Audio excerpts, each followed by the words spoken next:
Personne ne croyait que cette scène était réelle. Une simple robe blanche. Une chaise solitaire au centre d'une pièce aveuglante. Un interrogatoire sous haute tension. Et puis, un simple croisement de jambes. Un geste qui a duré moins de 2 secondes à l'écran, mais qui a fait imploser le cinéma des années 90, cimenter une légende, et déclencher une guerre de 30 ans. Ce que vous allez découvrir aujourd'hui n'est pas seulement l'histoire d'une scène de film. C'est le récit d'une manipulation psychologique présumée, d'une bataille d'ego colossale, et d'un acte de défi qui résonne encore avec une puissance dévastatrice. Je suis allé dans la salle de projection, j'ai giflé le réalisateur Paul au visage, je suis parti, je suis monté dans ma voiture et j'ai appelé mon avocat. Ces mots, ce sont ceux de Sharon Stone. Ils ne sont que le premier indice d'une affaire bien plus sombre, le point de départ d'une controverse qui a défini et presque détruit la femme qui allait devenir l'icône la plus redoutée et la plus désirée de la planète. Pour des millions, elle était Catherine Tramell, la prédatrice ultime, maîtresse de son destin et de celui des hommes. Mais en coulisses, l'actrice qui l'incarnait livrait une bataille pour sa propre dignité. Dans cette vidéo, nous n'allons pas seulement revoir cette scène. Nous allons la disséquer, image par image, témoignage contre témoignage. Nous allons plonger dans l'esprit tourmenté de l'actrice qui s'est battue toute sa vie pour être plus qu'un corps, et dans la vision impitoyable du réalisateur qui croyait que l'art justifiait tout. Nous allons exhumer les archives, les interviews oubliées et les pages de son autobiographie pour comprendre ce qui s'est réellement passé ce jour-là sur le plateau. Nous révélerons comment une actrice au bord du gouffre est devenue une superstar mondiale grâce à une scène qu'elle affirme avoir été volée à son insu, et comment ce moment a façonné le reste de sa vie, de ses triomphes à ses tragédies les plus intimes. Alors que nous plongeons dans la vérité derrière cette scène que personne ne croyait réelle, une question fondamentale demeure. Que révèle cette controverse sur la véritable nature du pouvoir à Hollywood? Partagez vos premières réflexions dans les commentaires, car l'histoire que vous allez entendre est une leçon brutale sur le prix de la célébrité. Et si ce n'est pas déjà fait, pensez à liker cette vidéo et à vous abonner pour ne manquer aucune de nos plongées dans les secrets les plus sombres du cinéma. Pour comprendre le séisme Basic Instinct, il faut remonter le temps. Pas seulement au début des années 90, mais aux origines même de son actrice principale. Car avant d'être une icône glaciale, Sharon Stone était une enfant de la classe ouvrière de Midville, en Pennsylvanie. Une enfant qui ne cadrait pas. Elle était ce qu'on appelle une surdouée. On raconte qu'elle marchait à 10 mois et lisait à 3 ans. Avec un quotient intellectuel estimé à 154, elle est entrée à l'université en 2e année à l'âge de 15 ans. Elle était brillante, dévorait les livres, et se destinait à une carrière d'avocate.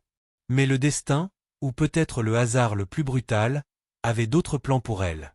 À 17 ans, alors qu'elle repasse son col de chemise, la foudre frappe la maison, traverse le puits, remonte par la tuyauterie et la frappe en pleine poitrine, la projetant à travers la cuisine. Elle survit miraculeusement à ce qui aurait dû être une mort certaine. Cette expérience de mort imminente la marque au fer rouge. Elle en gardera la conviction d'être en vie pour une raison, d'avoir un but à accomplir. Cette dualité, l'esprit brillant d'une intellectuelle dans l'enveloppe d'une beauté sculpturale, va définir toute sa vie. Elle remporte un concours de beauté locale, plaque ses études de droit et part à New York pour devenir mannequin. Elle réussit, mais s'ennuie profondément. Le monde de la mode lui semble creux, superficiel. Ce qu'elle veut, c'est jouer. Elle veut des personnages complexes, elle veut des dialogues intelligents. Elle part donc pour Hollywood, armée de son intelligence et de son ambition. Mais Hollywood, dans les années 80, ne sait pas quoi faire d'une femme à la fois belle et plus intelligente que la plupart des producteurs. On ne lui propose que des rôles de bimbo.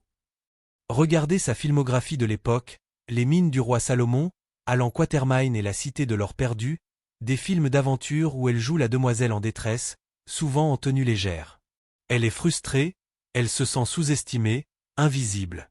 Elle dira plus tard, « J'étais juste la blonde dans la pièce ». Puis, une première lueur apparaît. En 1990, elle décroche un rôle dans Total Recall, un blockbuster de science-fiction. Le réalisateur n'est autre que Paul Verhoeven. Le rôle est secondaire, elle joue l'épouse faussement aimante d'Arnold Schwarzenegger. Mais elle marque les esprits. Elle est athlétique, crédible en femme d'action, et elle a une présence indéniable. Plus important encore, Verhoeven la remarque. Il voit en elle quelque chose que les autres n'ont pas vu, une dureté, une intelligence froide sous la surface. Il gardera son nom en tête. À ce moment-là, Sharon Stone a 32 ans. Dans le langage impitoyable d'Hollywood, elle est déjà considérée comme sur le retour. Elle est au bord du gouffre, prête à abandonner son rêve. Elle ne le sait pas encore, mais le scénario le plus sulfureux, le plus controversé et le plus dangereux de la décennie est sur le point de lui tomber dessus comme une seconde foudre. Et cette fois, l'impact sera planétaire. Pendant que Sharon Stone lutte pour des rôles décents, un scénariste est en train de devenir une légende. Son nom, Joe Estera.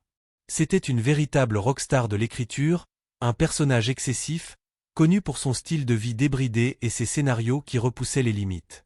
Il avait déjà fait sensation avec Flashdance et Jagged Edge. Mais au début des années 90, il est en pleine frénésie créative.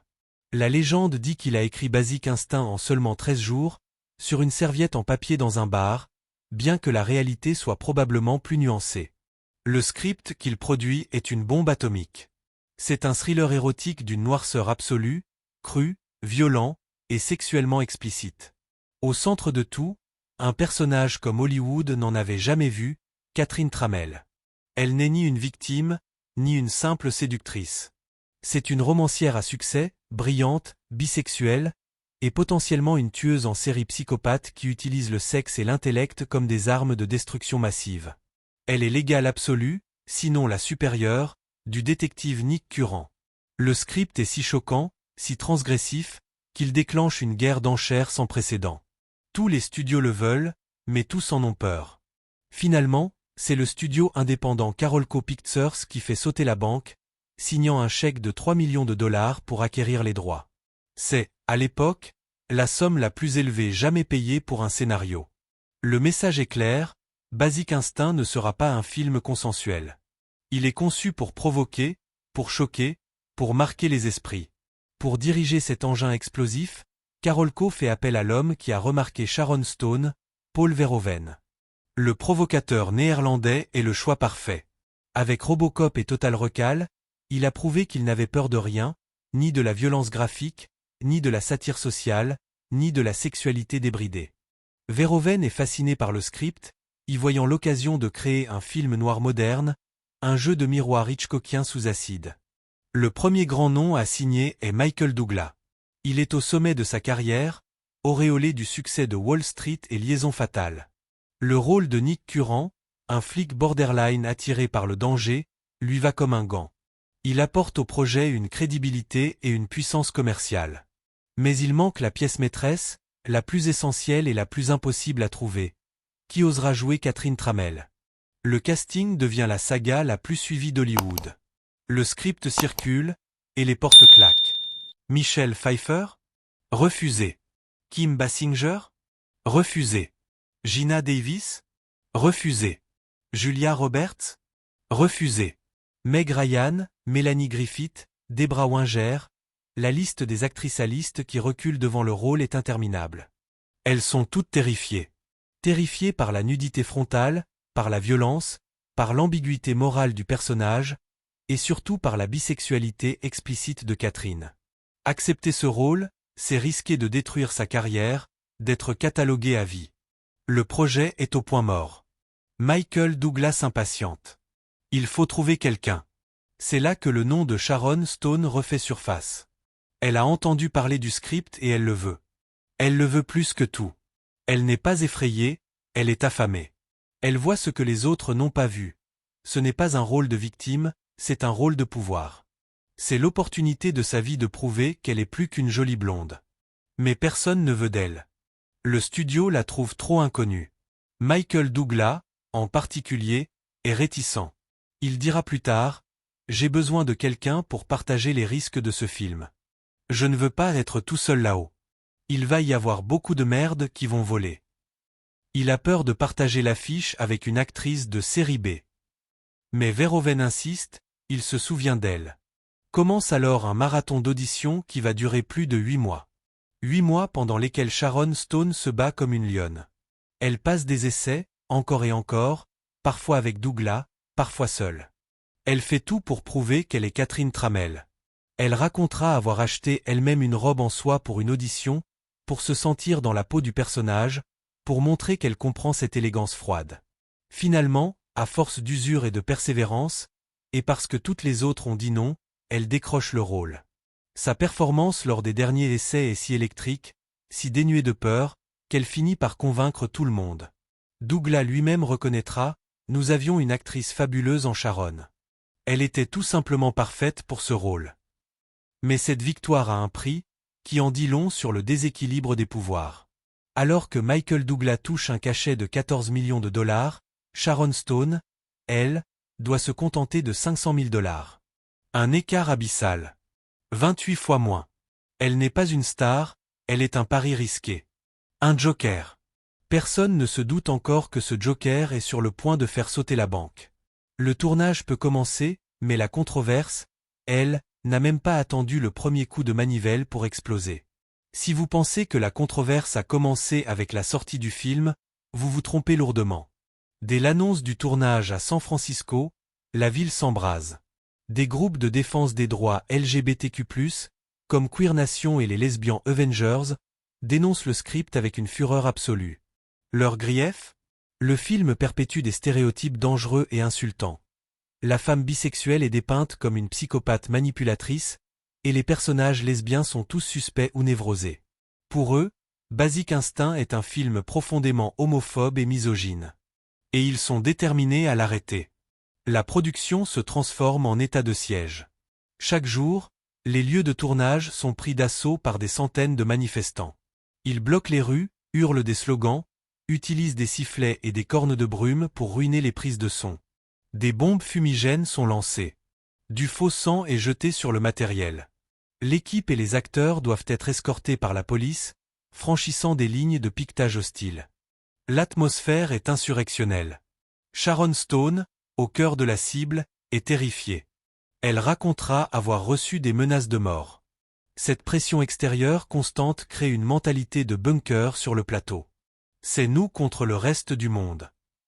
Cette tension, cette paranoïa, va inévitablement déteindre sur le travail et sur les relations entre les membres de l'équipe. Et à l'intérieur de ce bunker, ce n'est pas plus calme. Une autre guerre fait rage, une guerre d'ego entre le réalisateur, Paul Verhoeven, et le scénariste star, Joe Estera. Verhoeven, fidèle à sa réputation, veut pousser le curseur encore plus loin. Il trouve que le script n'est pas assez tout, pas assez sexuel, pas assez violent. Il propose notamment d'ajouter une scène de sexe lesbien entre Catherine Tramell et une autre femme, une idée qu'Estera juge totalement gratuite et exploiteuse. Le conflit s'envenime à tel point qu'Estera et le producteur Irwin Winkler claquent la porte du projet. C'est une crise majeure. Pour sauver le film, le studio engage un autre scénariste, Gary Goldman, pour réécrire des parties du script en urgence, sous la direction de Verhoeven. La version finale sera un hybride, mais l'essentiel du travail d'Estera restera, malgré les tensions. C'est dans cette ambiance de chaos, de pression extérieure et de conflits internes, que Sharon Stone doit livrer la performance de sa vie. Elle est sous une pression monumentale. Elle doit non seulement incarner ce personnage incroyablement complexe, mais aussi gérer les scènes de sexe explicite qui ont fait fuir toutes les autres actrices. Elle et Michael Douglas naviguent dans des eaux inconnues. La tension sexuelle palpable à l'écran, cette danse entre désir et danger, est le reflet d'une tension bien réelle sur le plateau. Ils sont deux professionnels, mais ils sont poussés dans leur retranchement. Stone racontera plus tard qu'il n'y avait aucune protection, aucun coordinateur d'intimité comme aujourd'hui.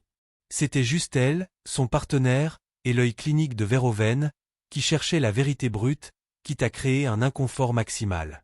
Et puis, il y a la scène. Celle qui va devenir le pivot du film et de la controverse. La fameuse scène de l'interrogatoire. Dans le scénario, elle est déjà cruciale.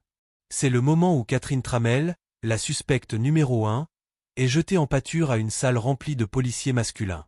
C'est une joute psychologique, un jeu du chat et de la souris. Verhoeven sait qu'il tient là le cœur battant de son film. Il veut que la scène soit clinique, froide, chirurgicale. Le directeur de la photographie, Jean de Bonte, conçoit un éclairage brutal. La salle est d'un blanc aveuglant, les policiers sont relégués dans une pénombre moite, et toute la lumière est concentrée sur elle, assise sur cette unique chaise. Elle est l'objet de tous les regards, le centre de l'attention. Mais c'est elle qui mène le jeu. Et c'est là que Verhoeven a une idée. Une idée qu'il dit être inspirée d'une observation réelle, lors d'une soirée étudiante, où une femme avait fait ce geste, comme un acte de pouvoir subtil. Il décide de l'intégrer. Il va voir Sharon Stone pour lui en parler. Et c'est à cet instant précis que l'histoire se brise en deux versions irréconciliables. Deux récits qui, 30 ans plus tard, s'affrontent encore. Nous y sommes. Le moment qui va changer la vie de Sharon Stone et l'histoire du cinéma. La caméra tourne. L'air dans la salle d'interrogatoire est si lourd qu'on pourrait le couper au couteau. Les inspecteurs, Nick Curran en tête, sont visiblement tendus, mal à l'aise, transpirants. Face à eux, Catherine Tramell est l'image même de la maîtrise. Sa robe blanche, d'une simplicité monacale, la fait paraître presque innocente, angélique. Un contraste saisissant avec la nature sordide de l'interrogatoire. Elle est seule, vulnérable en apparence, encerclée par les hommes. Mais son attitude dit tout le contraire. Elle est calme, un léger sourire narquois aux lèvres. Elle fume avec une lenteur provocante. Elle répond à leurs questions les plus crues avec une intelligence acérée, retournant chaque insinuation, jouant avec leurs nerfs. La tension est psychologique. C'est un combat de cerveau. Puis, l'un des inspecteurs lui demande d'éteindre sa cigarette. Elle obtempère, lentement. Elle se penche en avant, écrase sa cigarette, puis se rassoit. Et c'est là. Le moment dure à peine 49 images, moins de 2 secondes. Elle décroise les jambes, puis les recroise. Lentement. Délibérément. Un flash de peau nue, une vision fugace de son intimité. Le silence dans la salle devient assourdissant. Les regards des policiers se figent. Leurs mâchoires se serrent. Ils sont déstabilisés, non pas par un mot, mais par un geste. Un geste d'une audace inouïe. En une fraction de seconde, le rapport de force s'est inversé. Elle n'est plus la proie, elle est le prédateur. Elle a repris le contrôle total, non pas en se défendant, mais en exposant sa vulnérabilité comme une arme. C'est le coup de grâce psychologique. Cette scène est un chef-d'œuvre de tension. Mais ce qui s'est passé pour l'obtenir est au cœur du drame. Écoutons d'abord la version de Sharon Stone, telle qu'elle la raconte en détail dans son autobiographie, The Beauty of Living Twice. Elle explique que le jour du tournage, elle portait sa robe blanche, et en dessous, des sous-vêtements blancs, logiquement. Paul Verhoeven serait alors venu la voir. Il lui aurait dit « Sharon, nous avons un problème. On voit ta culotte à travers la robe à cause des lumières. » Le blanc réfléchit. « J'ai besoin que tu l'enlèves. » Stone, professionnelle, est méfiante. Elle demande ce qu'on va voir. Verhoeven l'aurait alors rassurée. « Absolument rien, aurait-il dit. Rien du tout. On ne verra qu'une ombre, une suggestion. J'ai juste besoin que le reflet disparaisse. » Elle lui fait confiance. Il est le réalisateur. Elle est l'actrice. C'est un pacte basé sur une confiance professionnelle. Elle retourne à sa loge, enlève le sous-vêtement, et revient tourner la scène, persuadée que son intimité sera préservée, que tout restera dans le domaine de la suggestion, comme convenu. Elle termine sa journée de travail et passe à autre chose. Des semaines, peut-être des mois plus tard, le film est presque terminé. Verhoeven invite Stone à une projection test de la version finale. Elle s'installe dans la salle de projection. Et là, premier choc, la salle n'est pas vide. Elle est remplie. Elle racontera, la salle était pleine d'agents et d'avocats, dont la plupart n'avaient rien à voir avec le film. Des hommes en costume, des pontes du studio, des gens qu'elle ne connaît pas. Les lumières s'éteignent. Le film défile. Arrive la scène de l'interrogatoire. Et là, c'est la sidération. Sur l'écran géant, ce n'est pas une suggestion. Ce n'est pas une ombre. C'est un plan frontal, explicite, qui ne laisse aucune place à l'imagination. Un plan qu'elle affirme n'avoir jamais approuvé. Elle se sent nue, littéralement et métaphoriquement, humiliée devant cette salle pleine d'inconnus. C'est une trahison. Une violation. La colère monte, brûlante, incontrôlable. C'est là qu'elle prononce ces mots devenus célèbres. Après avoir vu le film, je suis allé à la cabine de projection. Je l'ai giflé et je suis parti. Elle monte dans sa voiture, enragée, en larmes, et appelle son avocat, Marty Singer. Le pacte est rompu. Elle s'est sentie piégée, utilisé comme un pion pour créer un moment choc, sans son consentement éclairé. Que auriez-vous fait à sa place? Pensez-vous que sa réaction était justifiée? Dites-le moi dans les commentaires. Maintenant, écoutons l'autre son de cloche. Car la version de Paul Verhoeven est sans surprise, à l'opposé. Le réalisateur néerlandais n'a jamais dévié de sa ligne de défense. Il a toujours soutenu, avec la même constance que Stone, qu'elle savait parfaitement ce qu'elle faisait. Il confirme que l'idée venait de lui, inspirée d'une femme qu'il avait vue dans une fête étudiante. Mais il insiste sur le fait qu'il en a longuement parlé avec son actrice. Il affirme qu'elle a non seulement accepté, mais qu'elle a adoré l'idée. Elle aurait compris le pouvoir subversif du geste, à quel point il correspondait à la psychologie de Catherine Tramell. Il dira dans son propre livre et dans de multiples interviews, « Elle savait exactement ce que nous faisions. Je lui ai dit que c'était basé sur une histoire vraie d'une de mes amies. Elle était totalement partante. » Verhoeven va même plus loin. Il contredit un élément clé du récit de Stone. Selon lui, il n'y a eu aucune surprise lors de la projection. Il prétend lui avoir montré le plan sur un moniteur de contrôle, juste après l'avoir tourné sur le plateau. Elle l'aurait vu, et elle aurait été d'accord. Pour lui, la gifle et le scandale qui ont suivi ne sont qu'une performance. Une manière pour l'actrice de créer de la publicité autour du film, ou peut-être de se dédouaner moralement, de se protéger en réécrivant l'histoire a posteriori. Il ne nie pas la gifle. Il la confirme. Mais il la voit comme une réaction théâtrale, pas comme la véritable expression d'une trahison. Il dira, « Quand elle m'a giflé, j'ai compris qu'elle n'était pas fâchée contre moi pour la scène, mais pour lui avoir montré devant d'autres personnes. » Une nuance de taille. Pour Verhoeven, la vision de l'artiste est sacrée. Il a vu une opportunité de créer un moment de cinéma iconique, et il l'a saisi. Il se voit comme un collaborateur, pas comme un manipulateur. Nous avons donc deux récits irréconciliables. D'un côté, une actrice qui crie à l'exploitation et à la violation de confiance. De l'autre, un réalisateur qui plaide la collaboration artistique et le consentement éclairé. Qui croire? Le scénariste Joe Estera, pourtant en conflit avec Verhoeven, a un jour pris la défense du réalisateur sur ce point, affirmant que Stone savait. Mais plus tard, il semblera revenir sur ses propos, embrouillant encore plus les pistes. Michael Douglas, lui, est resté plus distant, reconnaissant la tension mais évitant de prendre parti. La vérité est probablement perdue à jamais dans les méandres des souvenirs, des égos et des agendas de chacun. Mais les conséquences, elles, sont indiscutables. Après la confrontation explosive, Sharon Stone est face à un dilemme impossible. Son avocat, Marty Singer, lui confirme qu'elle a des bases légales solides. Elle peut attaquer la production. Elle peut demander une injonction pour faire couper la scène du montage final.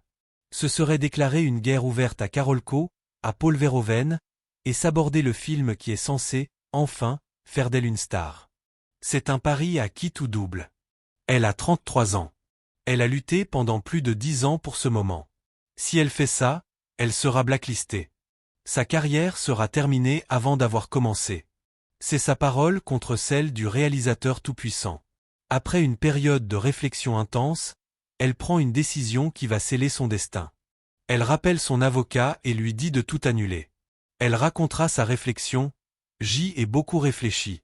Et j'ai décidé de le garder. Pourquoi? Parce que c'était juste pour le film, et c'était juste pour le personnage. Et parce que, après tout, c'est moi qui l'ai fait. » C'est une acceptation amère. Une reconnaissance que le geste, bien que potentiellement obtenu par la ruse, sert le personnage. Elle choisit de faire corps avec le monstre qui a été créé, en partie à son insu. Elle décide d'assumer. C'est peut-être l'acte de pouvoir ultime, s'approprier ce qui lui a été volé. Elle va devenir Catherine Tramell, aux yeux du monde, mais aussi à ses propres yeux. Elle va utiliser cette scène comme un tremplin, et non comme un boulet. Le 20 mars 1992, Basic Instinct sort sur les écrans américains. L'effet n'est pas celui d'un film, c'est celui d'une déflagration nucléaire. C'est un phénomène de société instantané. Malgré les appels au boycott, ou peut-être à cause d'eux, le public se rue dans les salles. Le film pulvérise le box-office, rapportant plus de 352 millions de dollars dans le monde. Pour un film classé R, interdit aux moins de 17 ans non accompagnés, c'est un triomphe absolu. C'est un raz-de-marée culturel. Et au centre de ce cyclone, il y a cette scène. La scène. Elle est sur toutes les lèvres. Des talk-shows du soir au cours de récréation, tout le monde en parle. Elle est débattue, analysée, fantasmée. Et elle est parodiée, instantanément. Wayne's World, alarme fatale, le silence des jambons, la parodie devient la consécration. Et Sharon Stone? Du jour au lendemain, elle passe du statut d'actrice de série B à celui de femme la plus célèbre de la planète. C'est une explosion de célébrité comme on en voit peu. Elle est partout. En couverture de Vogue, de Vanity Fair, de Rolling Stone. Elle est le sex-symbole absolu des années 90. Elle a réussi. Elle a obtenu ce qu'elle voulait, et bien plus encore. Elle est devenue une superstar mondiale. Mais cette gloire a un goût de cendre. La célébrité est une cage dorée, et celle-ci est particulièrement brutale. Elle n'est pas seulement célèbre, elle est notoire. Elle devient instantanément indissociable de Catherine Tramell. Dans l'esprit du public, elle est cette femme fatale, calculatrice, dangereuse et sexuellement prédatrice. Chaque interview, chaque apparition publique est scrutée à travers le prisme de ce personnage. La scène du croisement de jambes la poursuit comme une ombre. C'est à la fois le symbole de son pouvoir et la marque de son exploitation présumée. Elle est piégée. Elle racontera l'horreur de cette soudaine notoriété. Des gens escaladaient les murs de sa maison. Des stalkers la suivaient. Elle ne pouvait plus aller au restaurant sans que le silence se fasse, sans que les regards se tournent vers elle, vers ses jambes. Elle a perdu son anonymat de la manière la plus violente qui soit. Elle a gagné le trône, mais elle est devenue prisonnière de son propre royaume. Le combat de sa vie va commencer. Prouver qu'elle est Sharon Stone, l'actrice, l'intellectuelle, et pas seulement Catherine Tramell, l'icône d'un croisement de jambes. L'héritage de Basic Instinct est double. C'est un triomphe commercial, mais c'est aussi le récit d'une blessure intime qui, 30 ans plus tard, n'est toujours pas refermée. La malédiction de Catherine Tramell est en marche. Sharon Stone est désormais une star de premier plan, mais elle est enfermée dans une boîte dorée. Hollywood ne voit plus en elle que la femme fatale, la blonde glaciale. On lui propose des dizaines de clones de Basic Instinct, des thrillers érotiques de seconde zone. Elle refuse tout en bloc. Elle veut prouver qu'elle est une actrice. Elle veut un rôle qui brisera cette image. Et elle va devoir se battre, une fois de plus, avec une détermination féroce. Si vous admirez cette force de caractère, montrez-le-nous avec un pouce bleu pour soutenir son combat. L'opportunité se présente sous la forme d'un maître, Martin Scorsese. Il prépare Casino et cherche son actrice pour le rôle complexe et tragique de Ginger McKenna, une arnaqueuse de haut vol, à la fois glamour et autodestructrice, épouse de Robert De Niro. Le rôle est parfait pour elle. Elle peut y montrer toute sa palette de jeux. Mais le studio, MGM, ne veut pas d'elle. Pour eux, elle est l'actrice de Basic Instinct, un risque. Ils ne la croient pas capable d'un tel rôle. Scorsese, lui, y croit. Mais la bataille est rude. Stone racontera qu'elle a dû se battre pendant 1 an pour obtenir ce rôle. 1 an à convaincre les producteurs qu'elle était légitime. Finalement, elle l'emporte. Sa performance dans Casino est éblouissante. Elle vole la vedette à De Niro et Joe Pesci, ce qui n'est pas un mince exploit. Elle est vulnérable, terrifiante, pathétique, magnifique. Elle décroche une nomination à l'Oscar de la meilleure actrice et remporte le Golden Globe. C'est la consécration. Elle a réussi. Elle a brisé la malédiction. Elle a prouvé au monde entier qu'elle était bien plus qu'un croisement de jambes. Elle enchaîne les rôles, bons ou moins bons, mais elle est désormais une actrice respectée. Elle est au sommet du monde. Et c'est à ce moment-là que le destin, celui-là même qui l'avait frappé avec la foudre à 17 ans, décide de frapper à nouveau. Et cette fois, avec une violence inouïe. En 2001, Sharon Stone est chez elle lorsqu'elle ressent une douleur à la tête si intense qu'elle la décrit comme une balle dans la tête. Elle s'effondre. Elle est victime d'une rupture d'anévrisme massive, une hémorragie méningée. Elle saigne dans son cerveau pendant 9 jours avant que les médecins ne posent le bon diagnostic. Son état est désespéré. On lui donne 1% de chance de survie. Elle subit une opération du cerveau de 7 heures. Miraculeusement, elle survit. Mais les séquelles sont terribles. Elle doit tout réapprendre. Parler, marcher, lire. Elle bégaie. Sa mémoire à court terme est anéantie. Et Hollywood? L'industrie qu'elle a conquise, pour laquelle elle s'est battue. L'industrie l'abandonne. Du jour au lendemain, le téléphone s'arrête de sonner. Elle n'est plus bancable. Elle est endommagée, difficile. Elle racontera cette période comme la descente aux enfers. J'ai tout perdu, dira-t-elle. Elle a perdu sa carrière. Elle a perdu sa place à Hollywood. Elle a perdu la garde de son fils adoptif. Elle a dû hypothéquer sa maison. La femme qui valait des millions de dollars par film se retrouve à lutter pour exister. C'est la deuxième fois que l'industrie qu'il a construite sur son image la détruit lorsque son corps lui fait défaut. D'abord, on la cantonne à son physique, puis on la jette lorsque ce physique est brisé. C'est une leçon d'une cruauté absolue sur la nature éphémère de la gloire. Puis, des années plus tard, une nouvelle vague déferle sur le monde, #MeToo. Le mouvement de libération de la parole des femmes à Hollywood change la donne. Des histoires d'abus de pouvoir, de manipulation et d'exploitation, longtemps tues, éclatent au grand jour. Et soudain, l'histoire de Sharon Stone et de Basic Instinct est réexaminée sous un jour nouveau. Ce qui était peut-être considéré dans les années 90 comme une plainte de diva ou un coup de pub est soudainement vu pour ce qu'elle a toujours affirmé que c'était. Le témoignage d'un abus de pouvoir caractérisé. Son récit de la salle de projection, de la manipulation présumée, de la gifle, prend une toute autre dimension. Il devient l'exemple parfait d'une culture où un réalisateur, homme et tout-puissant, pouvait disposer du corps d'une actrice, moins connue et moins payée, au nom de sa vision artistique. Aujourd'hui, l'existence même des coordinateurs d'intimité sur les plateaux de tournage est une réponse directe à des histoires comme la sienne.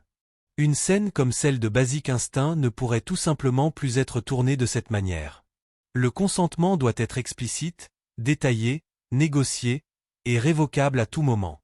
La réévaluation est en marche. Le film lui-même est aussi réévalué. Ce qui était un thriller sulfureux est désormais étudié dans les universités comme un chef-d'œuvre du néo-noir, un film complexe sur le pouvoir, le genre et la manipulation. Catherine Tramell est vue comme une icône féministe subversive par certains, une qui utilise les armes même de la misogynie, son corps, pour détruire le patriarcat, les flics. L'héritage de Basic Instinct est donc un paradoxe total. C'est un film qui a lancé une carrière phénoménale tout en la piégeant. C'est une œuvre d'art qui est aussi le témoin d'une pratique d'exploitation. C'est l'histoire d'une femme qui a gagné son pouvoir grâce à une scène qui lui aurait été volée. Sharon Stone, elle, a survécu. Elle a survécu à la foudre, elle a survécu à la gloire toxique, elle a survécu à un AVC massif, et elle a survécu à l'oubli. Elle est revenue, lentement, et sa voix porte plus que jamais. Elle n'est plus seulement une actrice. Elle est un symbole de résilience. Nous arrivons au terme de cette plongée dans les coulisses de l'une des scènes les plus débattues de l'histoire du cinéma. Personne ne croyait que cette scène était réelle. Nous savons maintenant que la scène l'était, mais que le consentement qui l'entoure reste au cœur d'un mystère non résolu, une bataille de mémoire entre une actrice et son réalisateur. Le conflit entre la mémoire de Sharon Stone et celle de Paul Verhoeven incarne une question fondamentale qui hante Hollywood. Le génie artistique peut-il, ou doit-il, excuser la manipulation? Ou est-ce que cette histoire révèle simplement, avec une clarté brutale, les abus de pouvoir qu'une industrie a trop longtemps tolérés, et que nous commençons seulement à dénoncer? Qu'en pensez-vous? Après avoir entendu tous les éléments, quelle version de l'histoire vous semble la plus crédible? Croyez-vous à la trahison dénoncée par Sharon Stone, ou à la collaboration artistique défendue par Paul Verhoeven? Votre opinion est essentielle, alors partagez-la en détail dans les commentaires ci-dessous. C'est un débat qui mérite d'être poursuivi. Si cette histoire incroyable sur les dessous de Basic Instinct vous a captivé, si elle vous a ému ou révolté, et si vous souhaitez que nous continuions à déterrer les secrets les plus inavouables du 7e art, alors montrez-nous votre soutien. C'est très simple, cliquez sur le pouce bleu pour nous dire que ce format vous plaît, et surtout, abonnez-vous à la chaîne et activez cette petite cloche de notification. Vous serez ainsi les premiers informés de notre prochaine vidéo, où nous explorerons une autre légende du cinéma et les vérités souvent dérangeantes qui se cachent derrière le glamour. Merci de nous avoir suivis jusqu'au bout. C'était une histoire complexe, et votre attention est notre plus belle récompense. À très bientôt.